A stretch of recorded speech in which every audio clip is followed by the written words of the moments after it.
Um, when I was in college, there was a local poet. He actually worked on the grounds crew at my college, but he was an amazing poet and published poet. He did workshops and stuff. First, as a way to all of these small. I don't know why, Sam, but it's got your face. I think it's a little lagging behind. Oh, I see. Okay.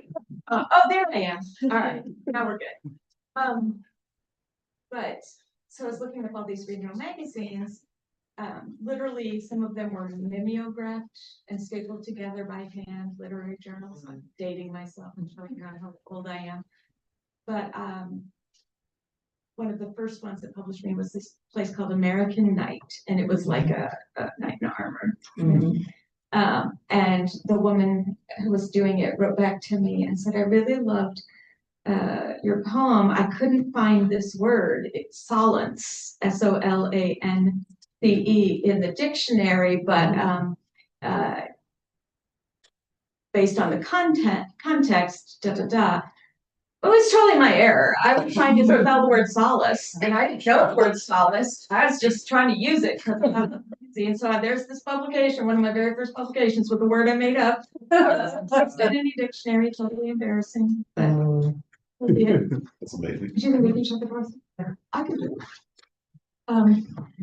Right. Well, welcome to this poetry workshop for the Hot Springs Poetry Festival. Woohoo! And I'm so excited to be here and welcome to workshop. Yes, workshop. Have a seat anywhere. Well, maybe on the sides because we're live streaming down there. So, you want here? Yeah.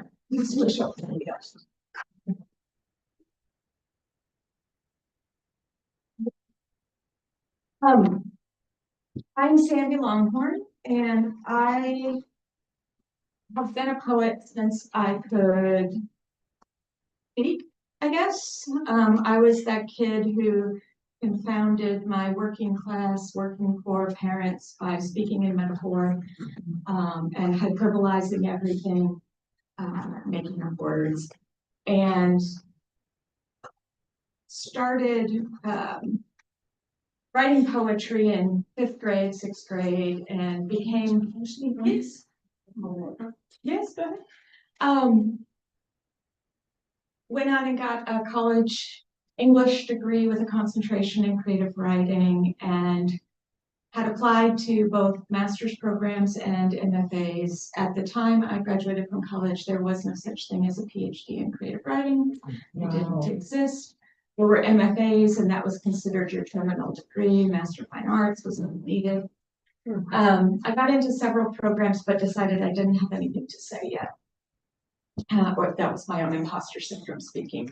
I decided I'd go out and live a life. And so I worked in bookselling and publishing for 6 or 7 years before hello. It's okay. Before I wound up at the University of Arkansas in Fayetteville for my Master of Fine Arts program. And that's what brought me to Arkansas. I have been in Arkansas since the fall of 1999. I published all 3 of my books while being in Arkansas, although my first 2 books are about growing up in Northeast Iowa, growing up in a highly agriculture culture. Yes, a place of agriculture that was very patriarchal. And I was one of 3 daughters, and my parents pretty much raised us almost like boys, farmers. And my grandparents treated us the same, whether we were boys or girls, in terms of labor and what we had to do to get by. So those first 2 books kind of explored that mentality and what that meant. And then my 3rd book was a total divergence. It's the only time I've had the fiction experience where a character has taken me over. And the whole book is persona. You read it to find out whether the speaker lives or dies. She has an illness of unknown origin and is hospitalized/institutionalized, and is all alone in the world.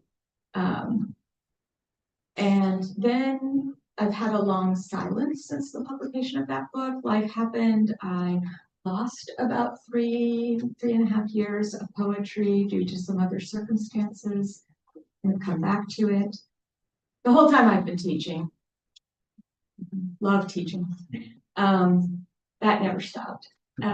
But now I realized I've now lived in Arkansas longer than I ever lived in Iowa or any of the numerous places I lived in between. And so as a place-based poet, I was like, why have I never written place-based poetry about Arkansas? And at the same time, I said this last night, if you were at the reading, in 2023, I found out it was the centennial of the Arkansas State Parks system, and that there are 52 state parks in Arkansas. And I thought, well, that's about as many poems as you need to write a full-length collection. So that makes math. Yes, I will visit every one of the 52 states. That's right. So I have finished visiting all of the parks, and I am about 3/4 of the way through writing the book. And because of that, I've been teaching a class at UCA where I teach in Conway called Writing Arkansas. And even if you're not from Arkansas, you can still get something from this, and you can imagine any place you want in the exercises that we're going to do. So that's a little bit about me, and I just thought we'd very quickly go around. If you just say your first name and maybe where you're from or anything you want us to know, and it doesn't have to be long, but just let's give a chance to hear each other's names, and then I will distribute the handout. I'll start. My name's Tony.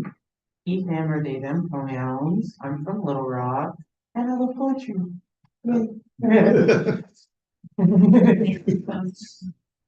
My nickname is Mona, but my real name is Roxana, which was hard for people. So my family said Mona is good. And where I am from, I'm very universal and global. I cannot put myself in one place because my brain is like universe. I love it. I put Pakistan, India, Iran, Yeah. Tehran, Arabian poet. I mean, everything is inside me. How can I limit? I cannot contain myself in English no more. I want to write in. I know so many languages. I have to write in all. Well, you write whatever moves you today. You write wherever moves you, in whatever language moves you today. Glad to have you. Hi, my name is Lisa. I was born in Miami. I've been here about 6 months. If I had to say one thing about myself to this particular group, I'd say that I love books. I remember when I was either in middle school or high school, I gave myself eye strain reading Gone with the Wind in like 2 days. Okay, and you know how thick that book is. So, books, and it was years and years they stayed in the garage. I could never let go of anything I read. I have a relationship with a book. I know it sounds odd. I wouldn't say that to just anybody, but I feel comfortable here saying that. I just have relationships with books, and they take me places that I really want to go to. So Can I add one thing to her? Yes. Books. Like she said she has a relationship with book. My mom called me Chopra in book. Your name is Chopra. Big book. Big book. I am a book and many others. Multiplied by giving babies. In every cell there is a big book. Hi, I'm Erica. I'm from Arkansas. I'm currently a student at the Clinton School of Public Service, getting my master's degree. And someone there told me that there was a poetry festival in town, so I came to it. Awesome. Cool. Wonderful. Welcome. Do you live in Little Rock right now? I actually live in Risen. I commute to school every day. It's a mess. You're from Robinson to Little Rock? It's unfortunate. You're gonna have some road poems to write. That's true. Good way to look at it. Yeah. Welcome. My name is Trey. I'm from El Paso, Texas, originally. Yeah. Longhorn. I get a lot of that, even though I'm not from Texas. With the last name like Longhorn. Oh, People often think I am. I moved here, I think last May, so I'm fairly new here. And I guess also like Lisa, like I always love to read. Like I have books, I can't get rid of books because like all the memories that I have. And I started writing when I was like middle school, just like try and write stories and stuff because I get very emotional with books, and so when things happen that I don't like, it really bothers me. So I was like, oh, I'll just write my own stuff, and then I can control how I'll it just works. fix it. Exactly. So yeah, that's kind of where I came from. Cool. Welcome, Trey. Hey everybody, I'm Sam, they, them, and Hot Springs is my home. I was actually born in Texarkana, Texas, but moved here when I was like 1 or so. But Texarkana is interesting too, because Yes, it's like 3 places in one. And so that theme of borders and subverting that is really interesting. And I just love this unique vein of poetry happening within Arkansas. Just the oral tradition, the storytelling, the nature has always inspired me. Cool. Welcome, Sam. I'm Kalina. I'm born and raised in Arkansas. I was born in Searcy, but grew up in Perry Valley, and I live in Jonesboro now. And I was a poetry hater until undergrad, whenever I took intro to creative writing, and I was like, wait a minute, This might be all right. this is pretty cool. Yeah. But more than I was like, I'm a fiction person to a T, but that really changed. And so I have a BA and a BFA in English and creative writing from Arkansas Tech University. Then I was like, I don't know what I'm gonna do with my life, so let me go get a liberal arts degree from Arkansas Tech University with focus in English. And now I'm in grad school again, getting an MFA from University of Arkansas Monticello with a focus in poetry because I'm crazy. But also, I also teach high school full time. And yeah, so it's a lot, but it's okay. Yeah. Happy birthday. Yes, happy birthday. Wow. I just turned 21, like earlier this month, last month. I just November turned now. 30. Oh wow. Yeah, forget the number game. I'll play the number game all day long. Thank you. So the first thing we're going to do is read a couple of poems, and we have all different experiences with poetry in the room. And so if you want to, you can make notes on this. This is your copy to have forever and ever, because it's so precious. But all I want to do is read this. I'm going to read this first poem out loud, and I'm going to read it a little slowly, because what I'd like you to do is just, if you got your pen in hand, just put a little check mark, make a little star. Anytime there's a line or an image that you feel is super compelling or just makes you happy or you have some reaction to. So this is Davis McCombs. He teaches up at Fayetteville, and this is from a book called Lore, which is poems that explore folklore and cultural lore from Northwest Arkansas and also from Kentucky, which is where Davis is from. So, of thorns. Go down our potholed road, past the last light in the last house, and the old glass foundry, now slated for demolition. Go past the tattered heaps of salted snow, the tracks, a cold sun sliding like an egg yolk off a plate, and over the cross-tied edge of the world. And you will come to where the creek in flood scrapes a rut through gravel. But it shouldn't be a problem, not this time of year. And finally, the road just peters out into a deer trap, and then not even that. Just hills, just Arkansas.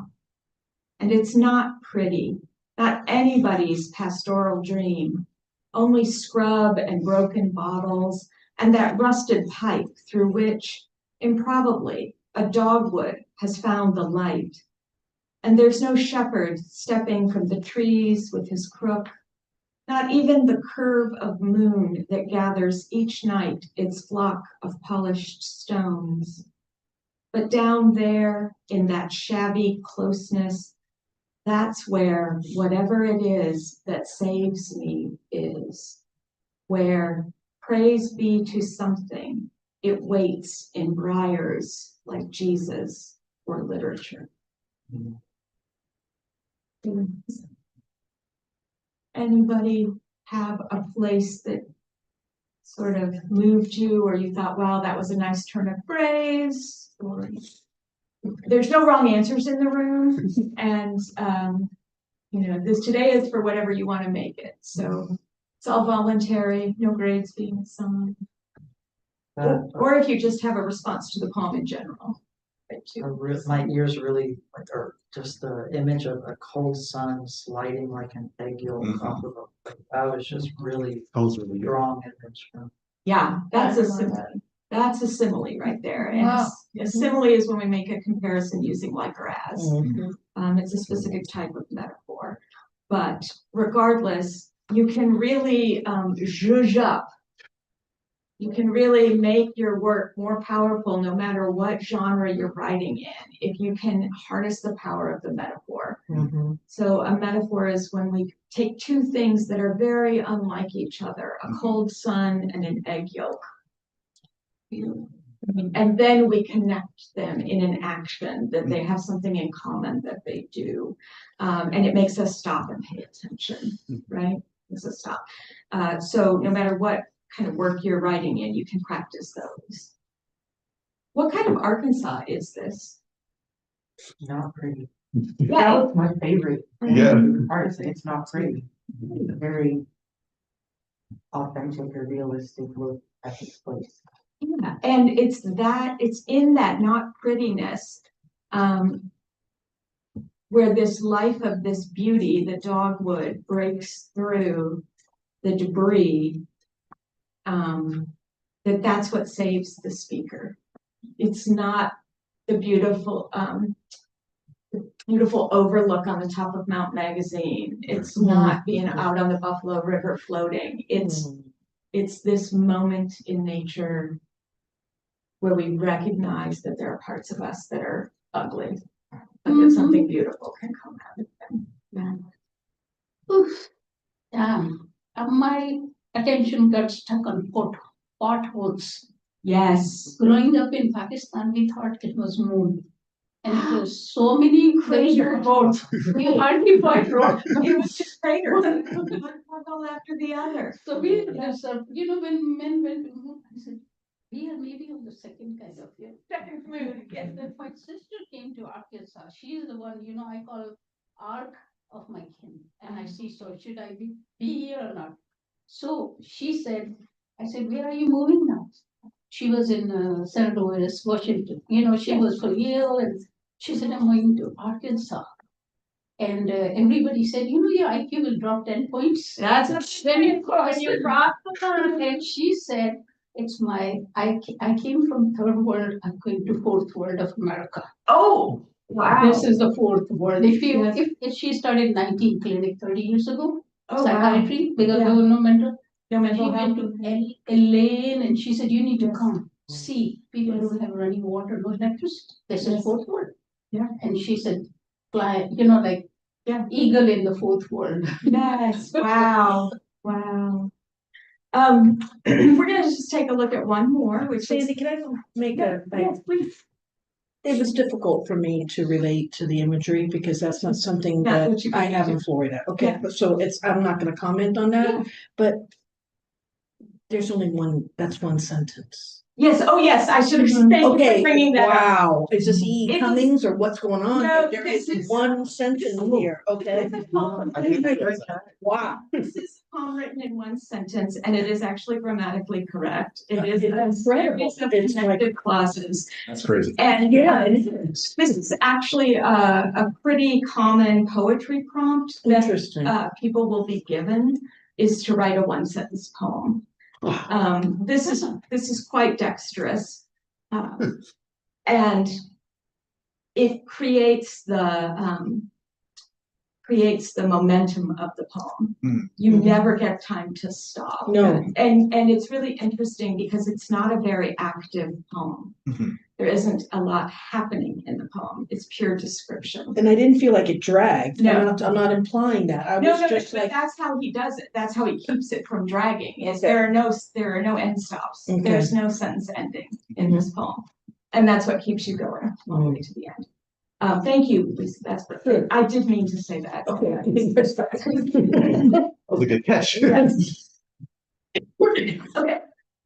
So this next one, Marie Cresson is, Davis has, been writing for 30 or 40 years. Marie is a brand new poet, and just finished her MFA with University of the South and has come back to Arkansas.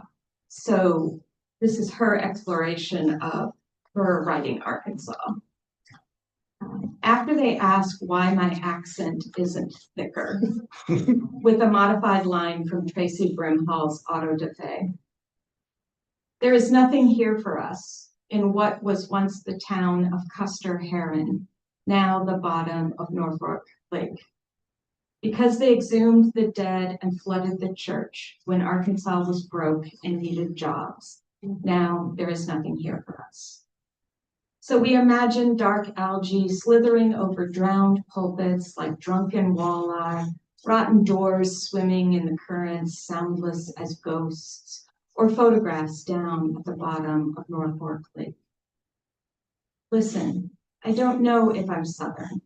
My mother came from the North, my father from the West, all of us thieves without anchors, and there is nothing here for us. Where we swim on summer days, our tongues muddy with cola and tales of drowned schoolhouses, we float on our stomachs, eyes open underwater, burning toward the bottom of Norfolk Lake.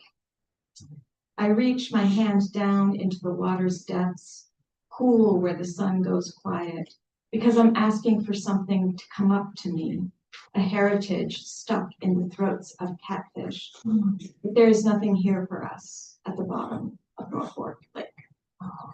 Yeah. That's very powerful. So, That's really very powerful. Yeah. so I offered this one up because of its centering of Arkansas, but also you notice that it begins with a modified line from a poem by another poet.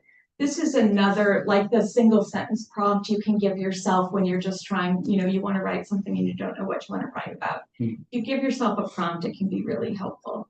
And I have another friend named Molly Spencer, who almost all of her poems she achieves because while she's reading some other poet, she captures a line from that other poet and she uses it to springboard into her own work. So that's a very common poetic technique as well. So what do you think about these descriptions of Arkansas? Thieves without anchors. Yes, yes, it's really good. Haunting, yeah. There is something in the poem that adds to not only that, the haunting of the fact that these places have been flooded, but there's something that happens in the language that becomes haunting. Up on it? There's repetition. Yes. And do you know what form this is? She read one.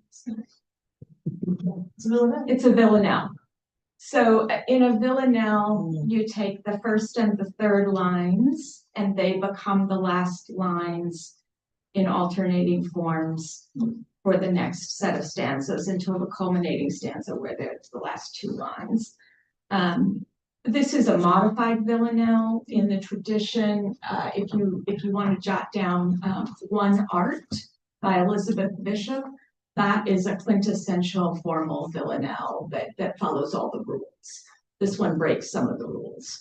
Sorry, who was that? Oh, Elizabeth Bishop, Oh. and her poem is One Art.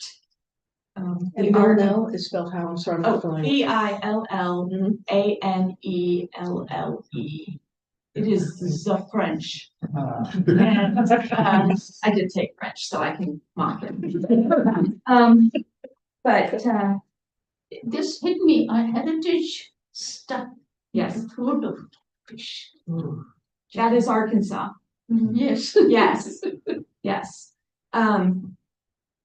And so I don't know if you know, but we're called the natural state, but 95% of the lakes that give us fame are created by humans Wow. through damming. Huh. And in part it was done for flood control in the 1920s, 30s and 40s, but in another part it was all part of the WPA. And saving the country from the depression, and so giving people jobs to do, and That that's was what's the Workers Project of America. of America. Mhm. And the Civilian Conservation Corps, the CCC, and so all government subsidized jobs in order to put men to work so they could feed their families. So that's in there as well. So this Custer Heron was, Is a town that is now at the bottom of Norfolk Lake. okay, that's what I was. And many of the lakes in, like Lake Fort Smith has 4 towns at the bottom of it, I think, 3 or 4. So many of the lakes, like Washita, had people beneath, like they didn't leave the people there.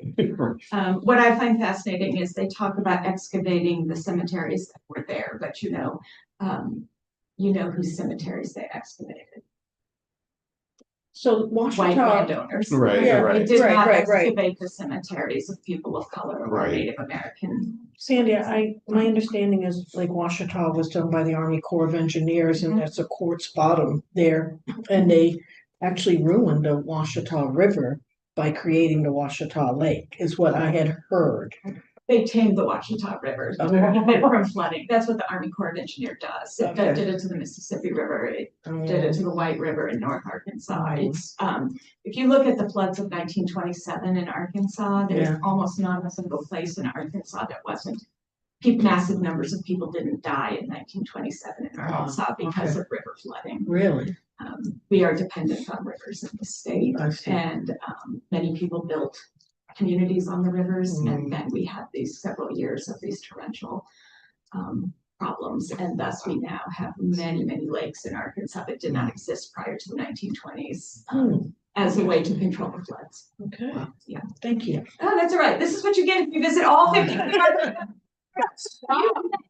can act like you know something. But this has been fabulous, but we're going to skip bridge for a while, and I want to go to the first prompt, and I want to get you to do some writing. And so the first thing we're going to do is not write a poem, but we're going to take some scratch paper or your journal or whatever, and I would like you to make some lists. And these don't have to be about Arkansas. They can be whatever place is important to you. But the first thing I want you to think about is specific places that you know intimately well. Places that you can close your eyes and go to in your mind really easily. And sure, we can think about towns or cities or things like that, but I'm also talking about those specific places like the creek behind your grandparents' house where you used to catch crawdads, aka mud bugs. I didn't know who all would be in the room, but make sure we get all the words. But so close your eyes for a second and think about those specific places in your life that mean something to you. And then start jotting down, not complete sentences, but phrases that describe what it looks like, what it sounds like, and what it smells like there. Okay.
if or when you run out of things to say, you can go down the list and add those details to your place.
Three more seconds.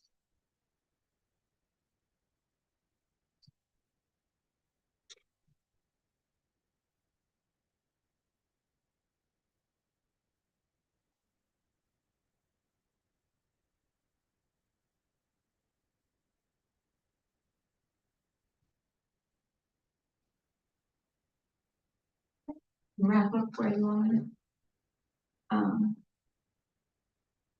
One of the things that people struggle with, especially with writing poetry, is feeling like they want to write, and then they sit down and get stymied, get stuck, because we imagine having to have a whole thing come out of us, and be the poem, right? And so for me, pre-writing and responding to prompts is super important in my process, to just getting some words on the page, to get things lubricated and starting to move. I think when you're working with prose, it's a little bit different because you have a narrative structure that's already moving you, like creating momentum for you.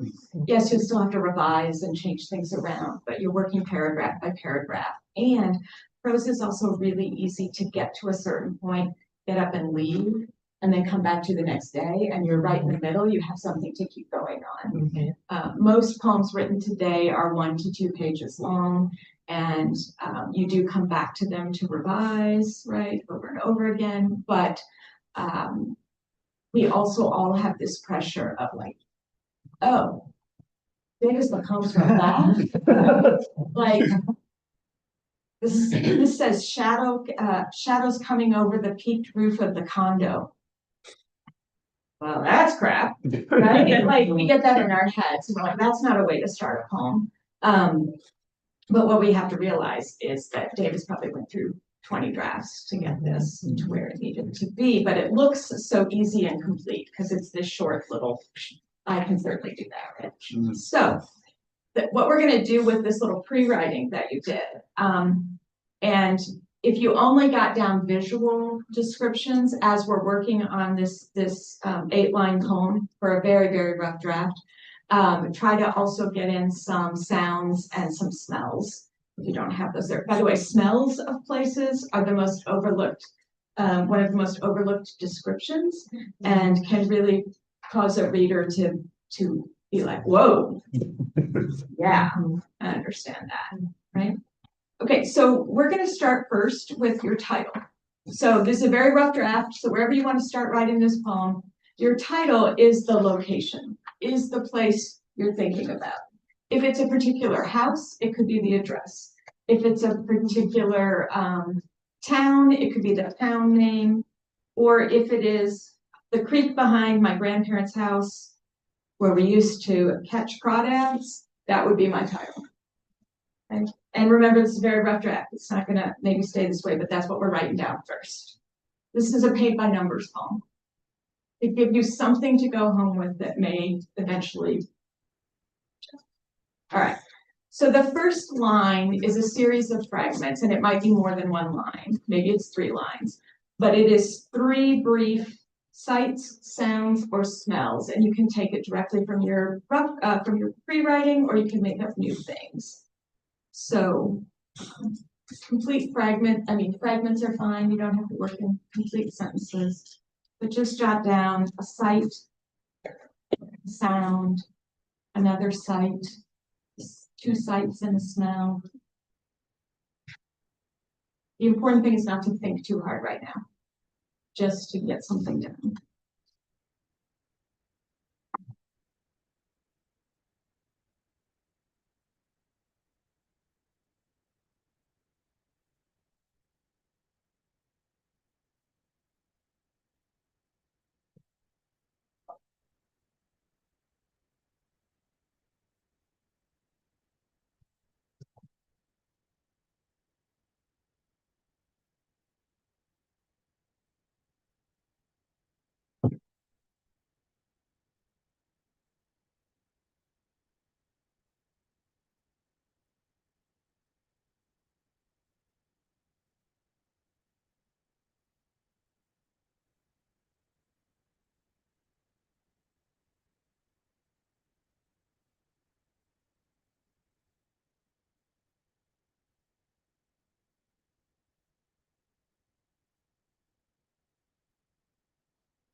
Yeah.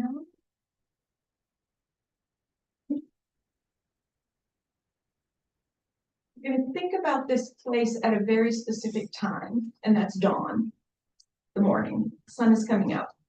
And we'll genericize the place into house, river, town, whatever your place is, street. So at dawn, the river, and then what we're looking for is a really powerful verb. So, Marie Cresson uses slither and swim, and I just looked at them. Where is it? Swim, float, stuck. So we're looking for what's a verb that embodies this place for you? The river ripples like the silk of the flag flying over the post office. I don't know. And then give a description of what that verb is. Description of the place in whatever action is happening at dawn.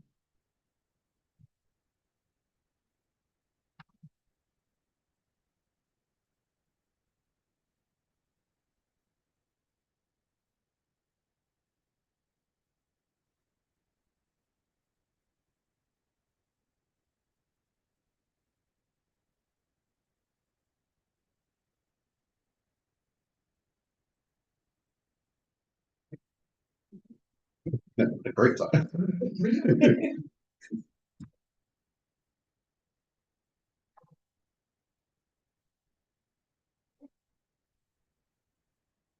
want to be at two places. And but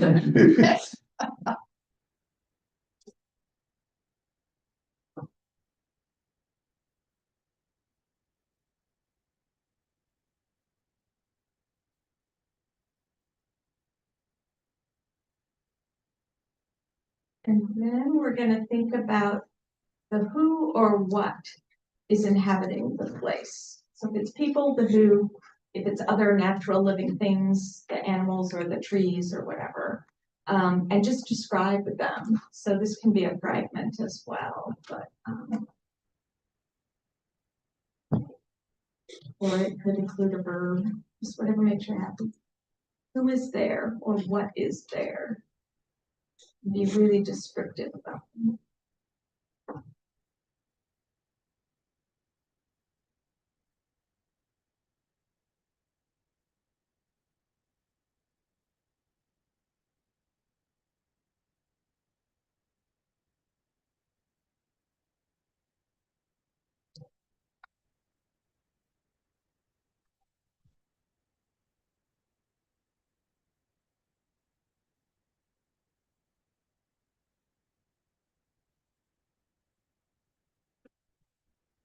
Really feeling the lack of spell check.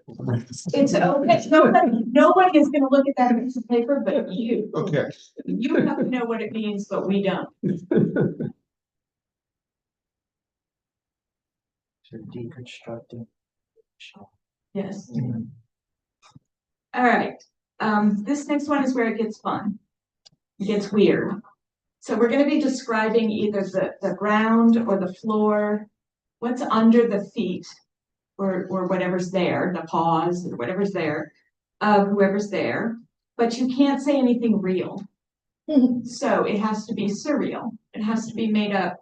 And the example I give you is they walk over tangled banjo strings and crushed Depression era glass.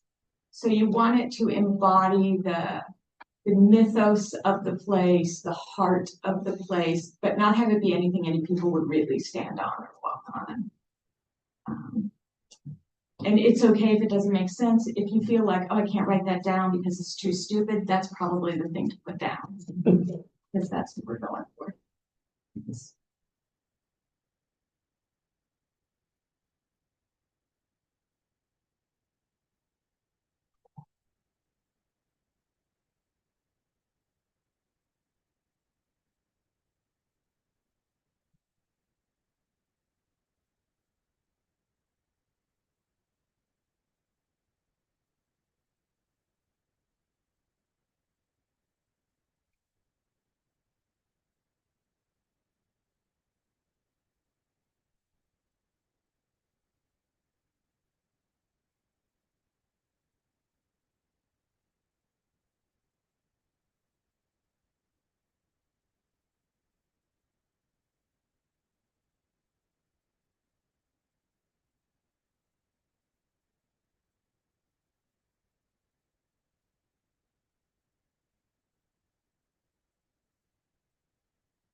If you're following along, we're at line 5, which is to use the word break or break in this line. And when it says to describe something new about the place, I just mean new to the poem, something you haven't talked about before in the poem. And so the first break, B-R-A-K-E, means to put the brakes on something, to stop. And the second break is when something becomes broken, breaks down. So you can choose either one, whichever one calls out to you, whichever image comes to you first. Just describe the place using break or break. if it doesn't break or break, You make it up. So what there might break, what there might come to a stop, what there could be broken.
Line 6 everybody's begins the same. This place refuses to, and then you get to fill in the blanks. We're now getting a little, this place refuses to do something, use an active verb, right? A concrete description. Does it refuse to do?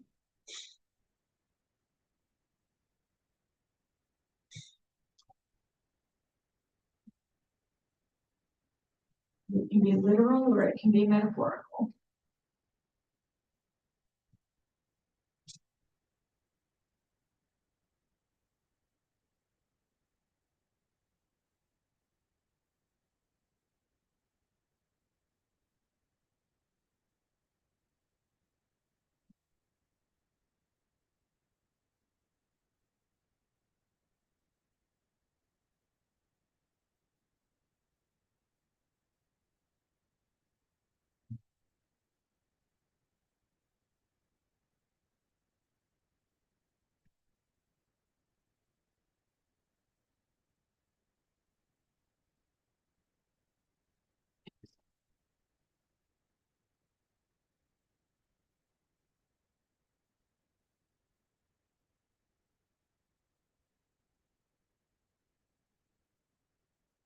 Line 7, again, everyone's going to start the same.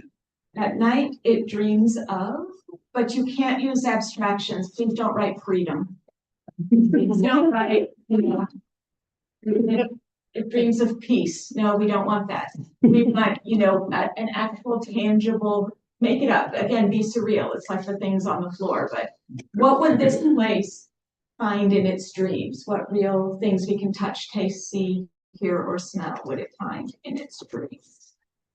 Oh man, in every presentation I do, there's one dropped parentheses, and I just went.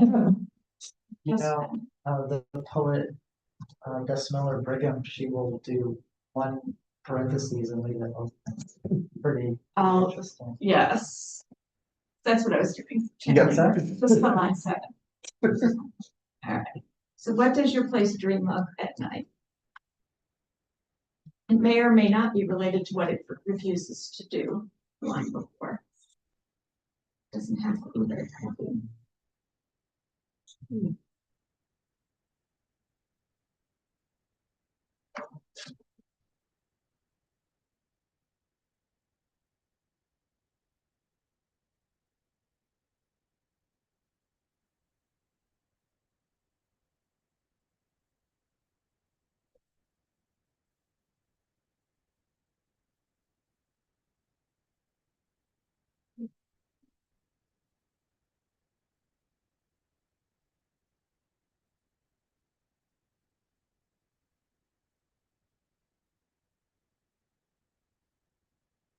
It's interesting that of the 7 students, 3 of them are left-handed. Is that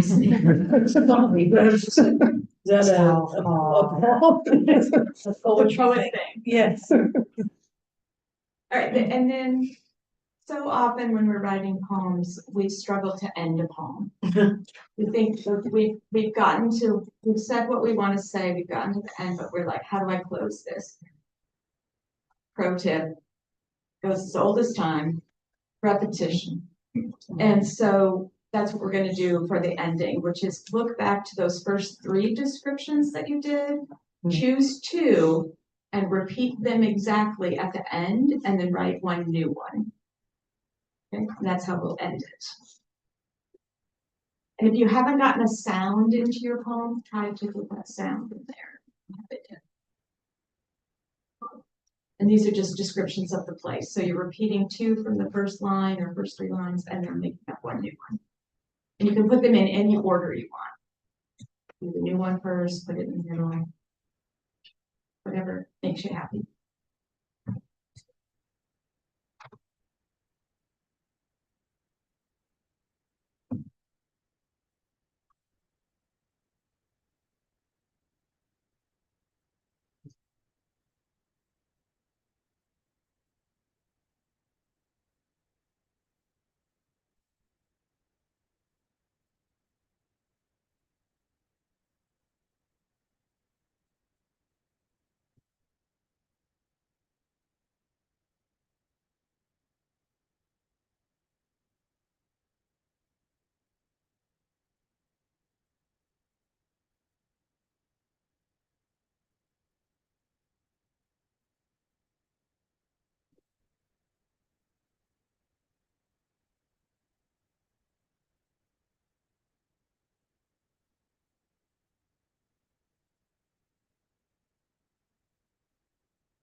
Give it a read to yourself.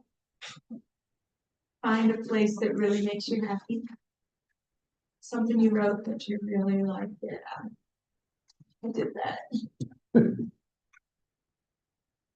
Not necessarily make you happy. Well, but that you feel good about having written. Oh, A place where you feel like you did a good job.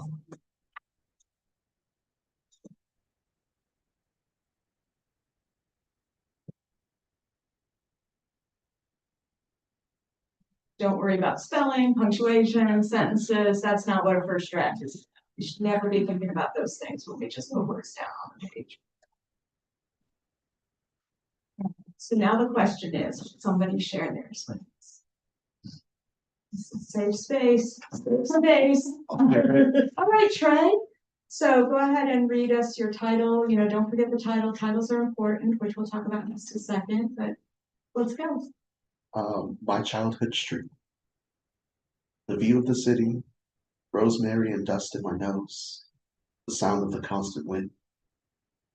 At dawn, the street ignites as if lit by a match, quickly beginning to burn and brighten. The clamorous cicadas and raucous birds buzz and fly excitedly. Cars motor over lines of tahini mixed with black tar. Nice. Branches of the desert trees break after their beautiful bloom. This place refuses to stay green. Brown will always return to fight. At night, it dreams of the dust being gathered up and formed into brilliant stars.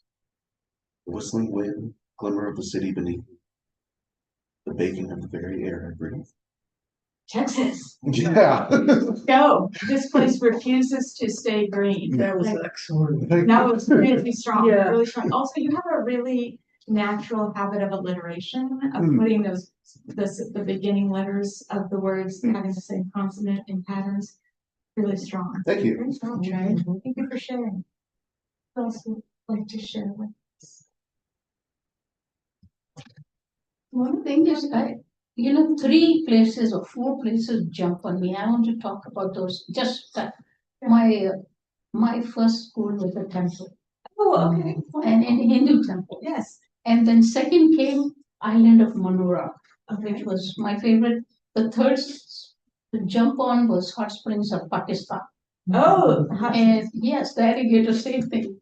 Yeah. And the fourth one was Arabian Ocean, where I mm, grew up. mhm, And I think the ocean, the waves, the kissing of the sea sand, mhm. my feet, and the fishermen, the fishy smells, Yes. touching the dead, broken octopus and jellyfish. No, octopus, sorry, crabs, Right. and touching the dead jellyfishes, and it was stinky but so beautiful. Yes. And at dawn, the darkness takes over.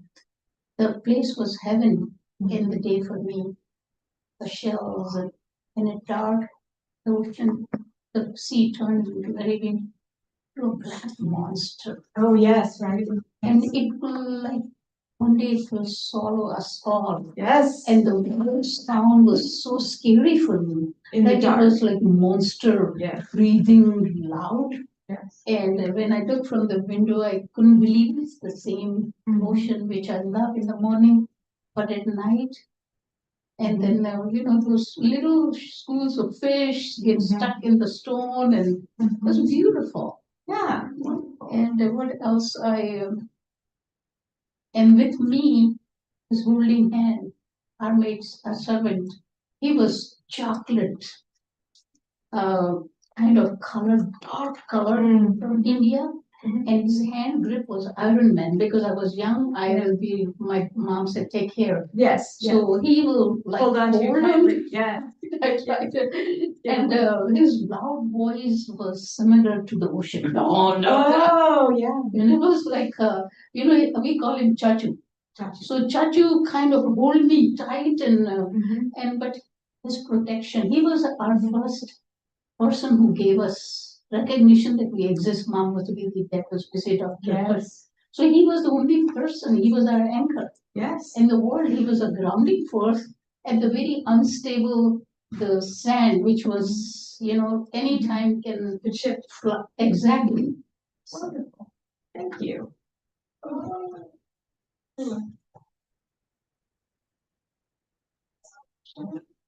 Give it a try. All right. Fragmented. That's exactly what it should be, fragmented. We're going to talk about that. I got the chance to study abroad in Nepal in 2022, and I'm still just always thinking about that place. And whenever you mention the potholes, brought me back to Nepal, where the roads were like a roller coaster. And the specific road, Brahmhiti Road, Boda, Nepal. Prayer flags, dust, bumpy roads, Nagchampa and symbols.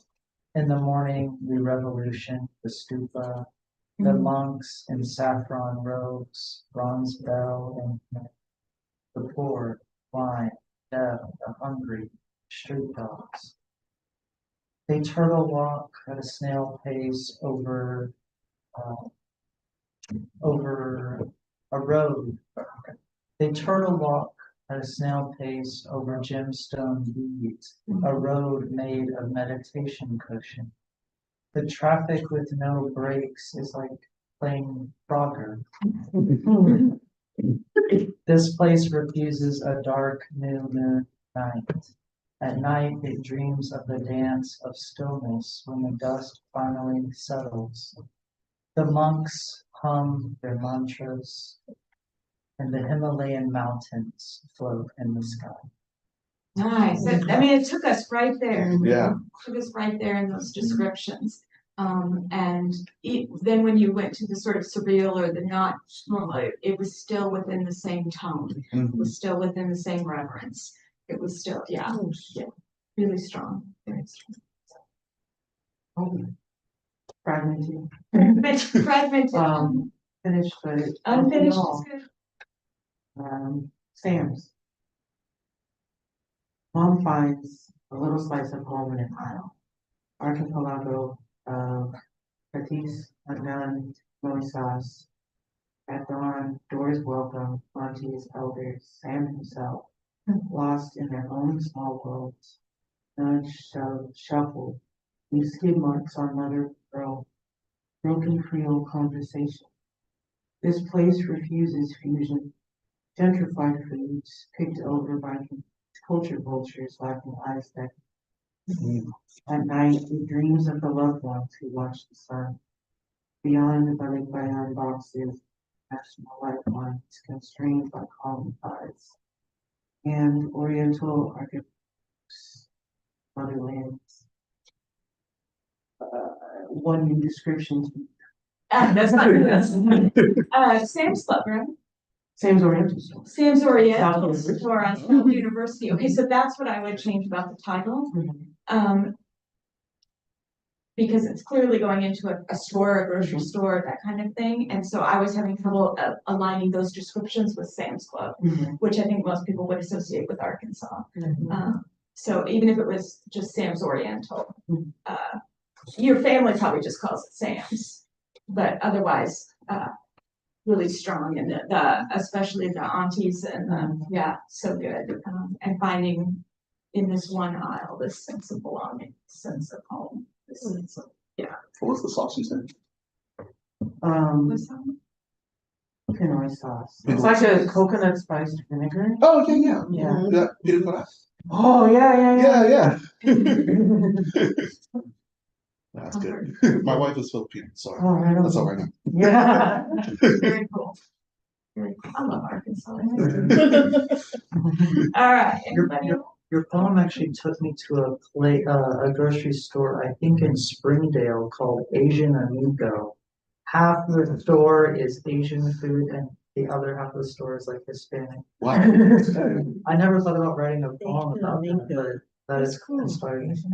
And also what I love is that when I said think of a place that you went inside of a store, like inside a, that this exercise, like you can use this as rough drafting, as brainstorming material, and place. This is one of the reasons why I love place-based writing, is because, you know, you can get as microscopic as that. And then you can also get as large as writing a poem about hot springs. Or some people do it well when writing about nations. I have never been able to do that well, but other poets can handle that. And then how did you feel when I told you some very specific instructions, like you have to use the word break? I ignored it. She's like, nope.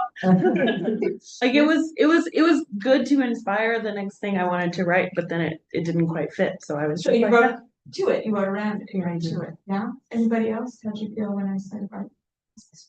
Really? Didn't work for me either. Didn't work? You felt relieved. Yeah, because it gives me something like to latch onto, I guess, and build off of. Yes. So those are usually the two ways people respond to formal requirements in a poem.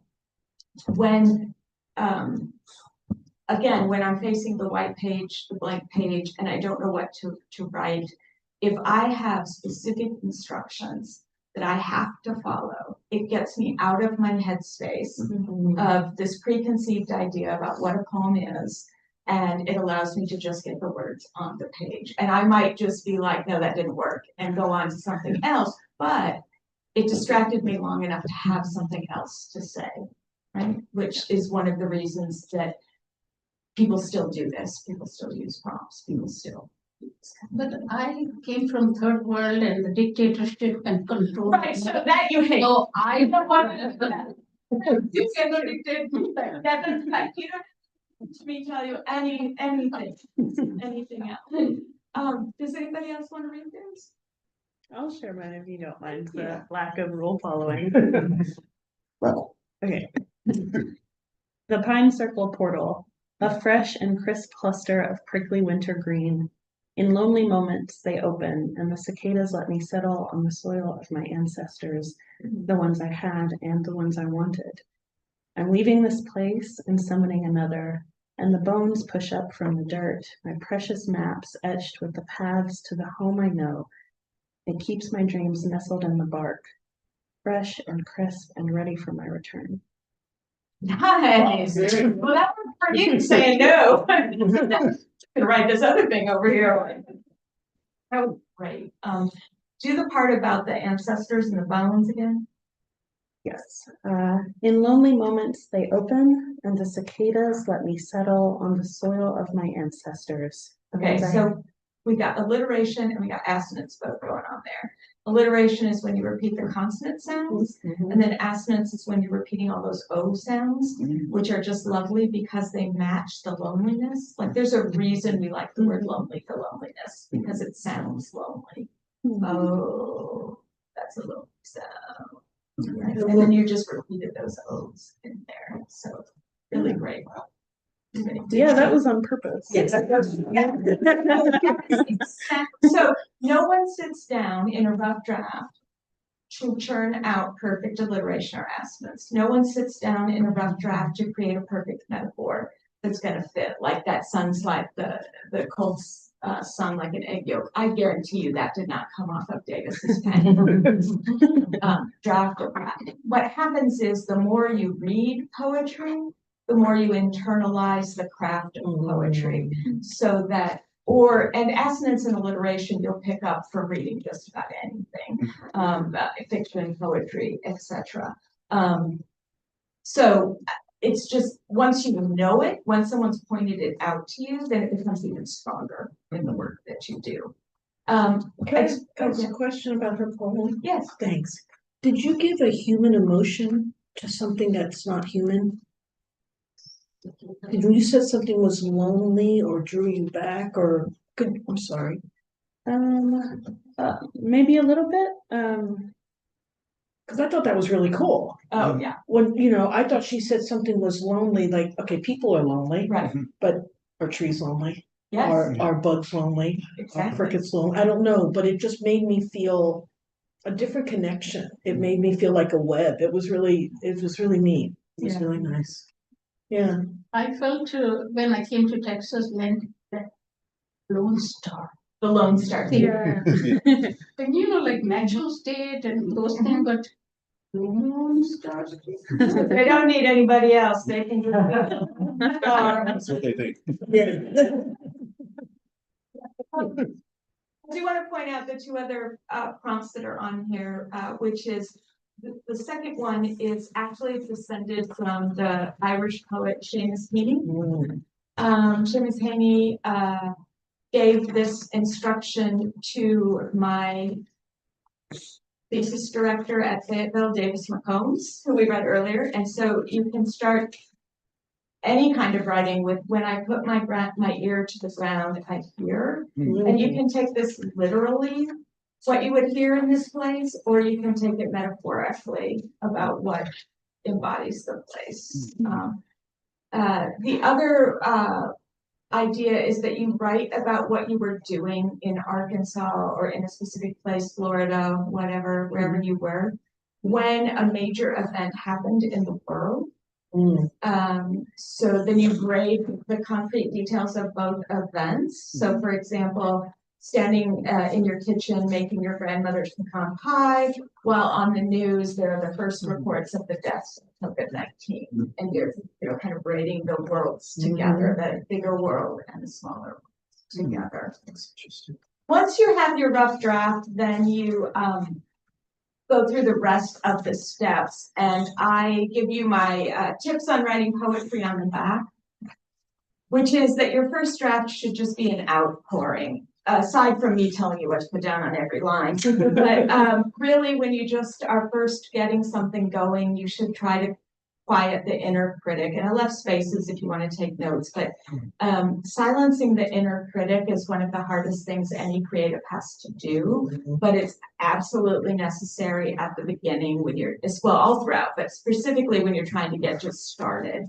And I actually have to imagine taking duct tape and pasting it over the mouth of my internal critic when I sit down to write, so that I can't hear him say that's stupid, or that, you're never going to write a poem that way. And then after we have the rough draft, we go through revision. And revision is another thing like Shakespeare that people end up coming out of high school hating, because they were taught that it was looking for comma splices and switches in verb tense. But real revision, creative revision happens when you're able to re-see a piece, and figure out what it needs to become what it is.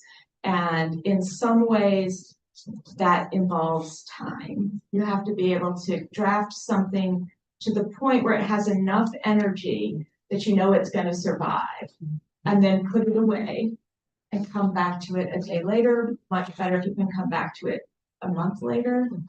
Even better if you can come back to it 6 months later and look at it with fresh eyes and then see what it wants to be. In contemporary poetry, we privilege the concrete details. The old poetry, canonical poetry, privileged abstractions, but we want to know what things look like, sound like, smell like, feel like, and taste like. So the fewer abstractions, the better. If you've ever wondered, I know I'm kind of rushing so we get done and you have a chance to ask any questions and say any last things, but if you've ever wondered how to do line breaks. So we no longer write in meter and rhyme unless we're writing a specific form that does that. But for the most part, contemporary poets today don't think in those terms. So we have to figure out, why do we break the line where we break the line? And one of the hard and fast, I would say hard and fast, but no, not really. What 85%, 90% of contemporary poets do is break the lines on strong nouns and verbs, or at the very least a strong adjective. We try not to break the lines on prepositions or conjunctions, to or for, and those kinds of words, because whether you like it or not, because of all of this white space that's out to the right of the line, we're going to pause slightly at the end of that line, and our brain is going to linger on that word for a millisecond long. And it's always fun to look at a poem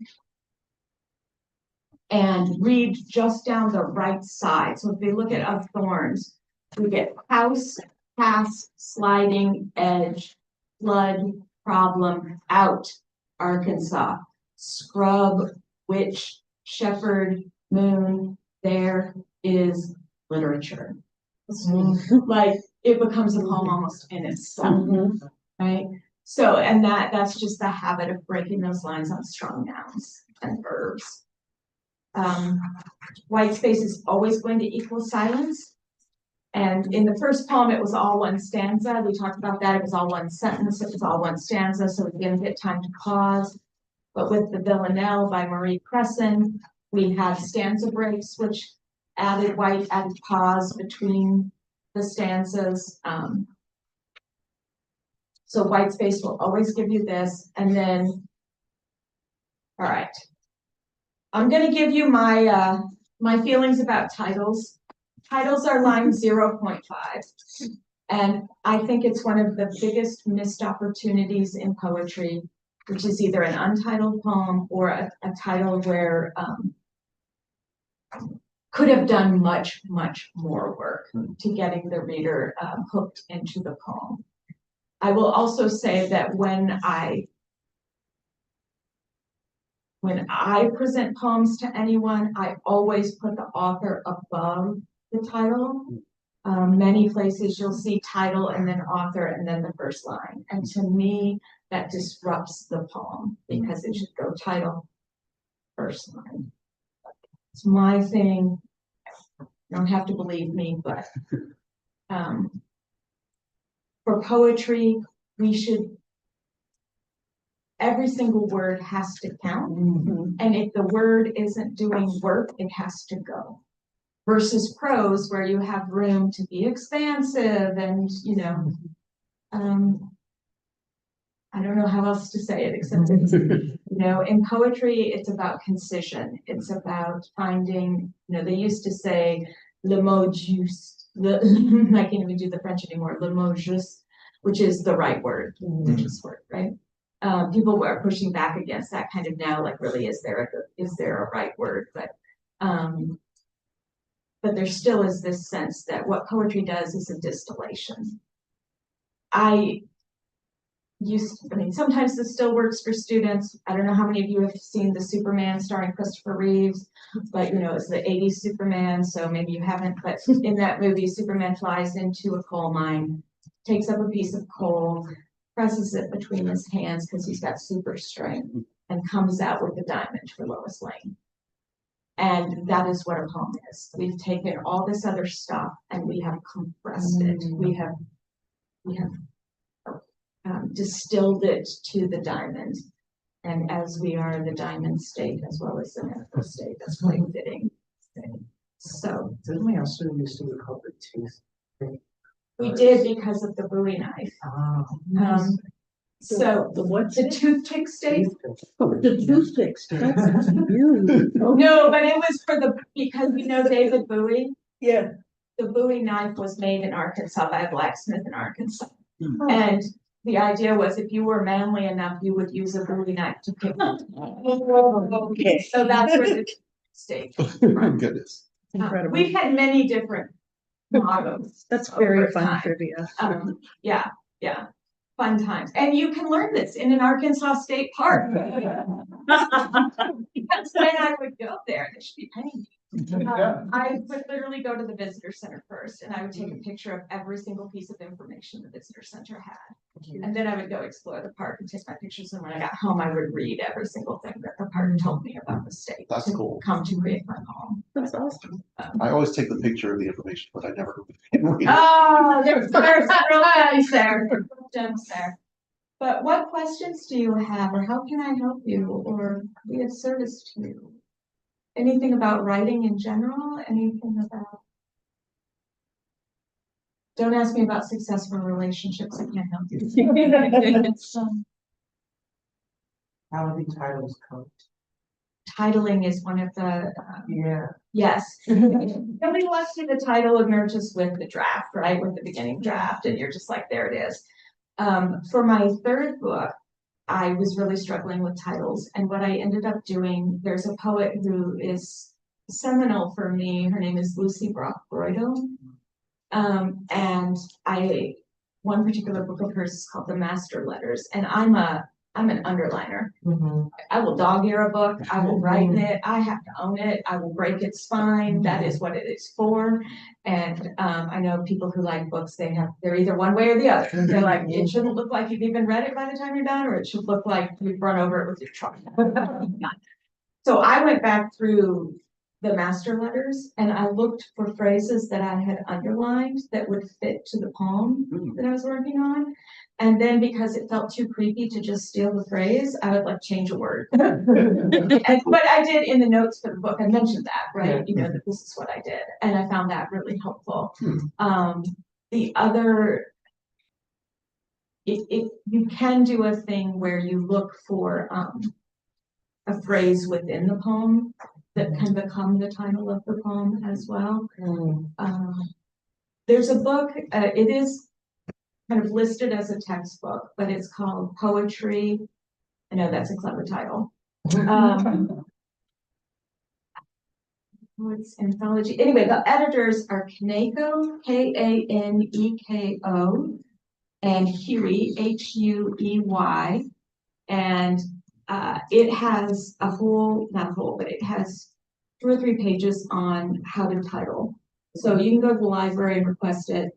They don't have it, get them to interlibrary loan it. It's in its 2nd edition from Bloomsbury. And the first word in the title is poetry. I just can't remember what comes after the colon to make it. But Huey and Kaneko, Bloomsbury. And it has 3 pages that I can see in my head that list like 7 different titling techniques. And I just can't right now. But I think it's good. Or you can email me and I will take pictures of the pages. So yeah. With kind of spectrum brain, neurodivergent. For me, following rules was always problem. My grandma said, "You never get anywhere because you don't follow the rules."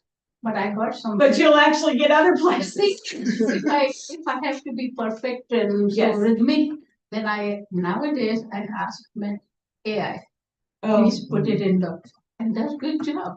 Yeah. Like I wrote a poem for my nephew, but it was not as good as AI did it perfect. Took my words and made it perfect. So future is bright. Yes. I don't follow the rules. And I'm going with the people who are very much ruly. Me and ruly needs AI. Yes. Yes. Sandy, I have a question. In the beginning of the class, you were discussing the writer's market book, Yes. I believe is what you were discussing, and things have changed a lot since that's come out. And yes, I'm familiar with that publication. It used to be shunned as a harsh word, but not appropriate to self-publish. And it was considered whatever it was considered. And I think that that probably has changed now. And I would, if you have a few moments to enlighten us on that, would be great. So this is one of the things I love about the 21st century is there are now so many ways to be a writer and put your words out there because yes, when I was coming of age in the 80s and early 90s, it was if you self-published, you had no talent. Right. And you know, yeah. I think the one thing to continue that has stayed true and you really want to be aware of is vanity presses. And so a vanity press is a press that will promise to publish your work, but only if you give them money. And that's different than self-publishing. So that is the one area. A vanity press is still the one area where people tend to think, wow, does this person have any skill at all? Because they had to pay somebody to publish their book. But self-publishing has come a long, long way. And part of that is because of technology. And we have ways now to, my cousin who's got a PhD in creative writing, because, you know, things run in families like that. But she self-published her first novel, It's a Cozy Mystery, and she just published it on Amazon with their program where you just upload the, you know, you design it in a PDF as the way you want it read, you just upload it, and she sells it for $2.99. Wow. Also a copy, and that's fabulous, Yeah. right? And so they provide the editorial skills, Oh, jacket, they no, don't, no, nothing of that nature. No, so No. you have to do all of that, but you Okay. can sell it through Amazon that way. Okay, Amazon probably will provide those if you pay them. of course. Yes, and I think that what you hit on is one thing that I always recommend to people. If you do choose to self-publish, hire an editor. Invest that money so that you have somebody who, no matter how much I proofread, I mean, you saw that I dropped some parentheses there. Right. You wrote a novel length work.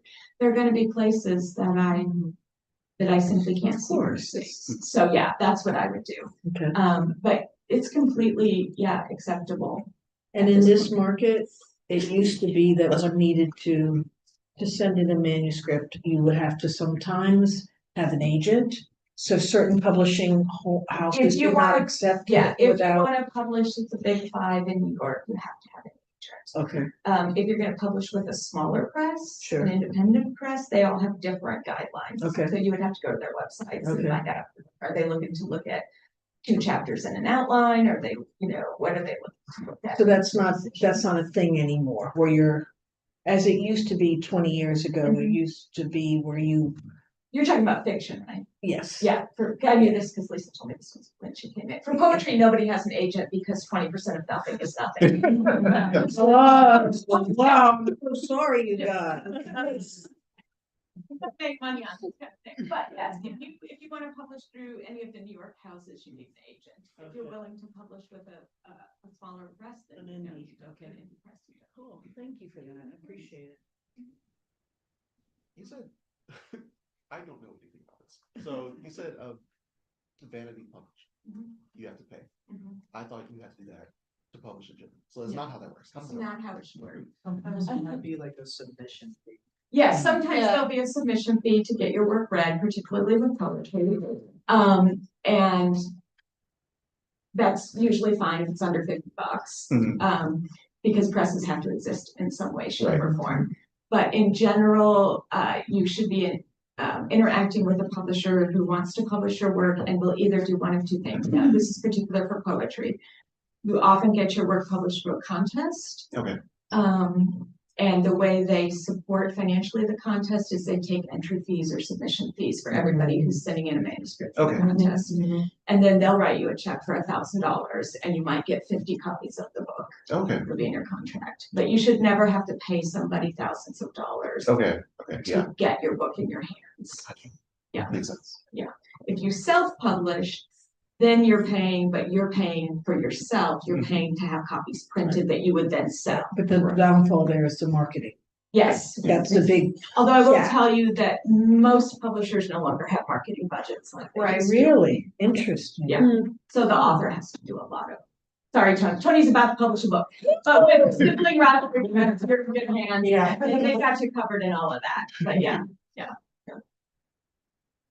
Good, thank you. Thank you. Yeah, thank you. Yes. Yeah. Poets and Writers might be a magazine you want to check out. Okay. PW.org. Put pw.org on the website. They have resources for writers in their menu bar, and you can read a lot about how publishing works. Okay. And what a query letter looks like, and PW.org. pw.org.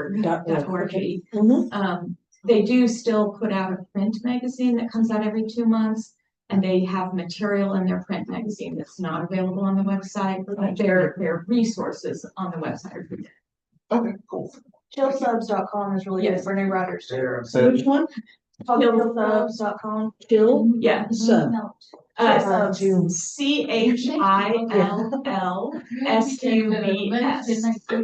And I don't know if they're .com or .com. So they will tell you lots of literary journals that are searching for work, but they also have resources for writers. Nice, thank you. Thanks for sharing. So I hope this was helpful. Thank you for playing along with me. And I hope you enjoy the rest of the poetry festival. Thank you. Also, today we have a little honoring C.D. Wright and Matt Henriksen. And so we have 2 more C.D. Wright books, and we also have like 4 of Matt's books. They're free. They're free? Yeah. That's crazy. Do you want the Absence of Knowing or Ordinary Sun? Ordinary Sun is amazing. Yeah. So Okay. Matt and I were in grad school together. No, this is C.D. Wright. C.D. Wright passed away in 2017, Yeah, but she is an amazing artist and poet. Yeah. Aw. And Matt Henriksen actually wrote the in memoriam article of C.D. Wright's death. And Yeah. I actually have a little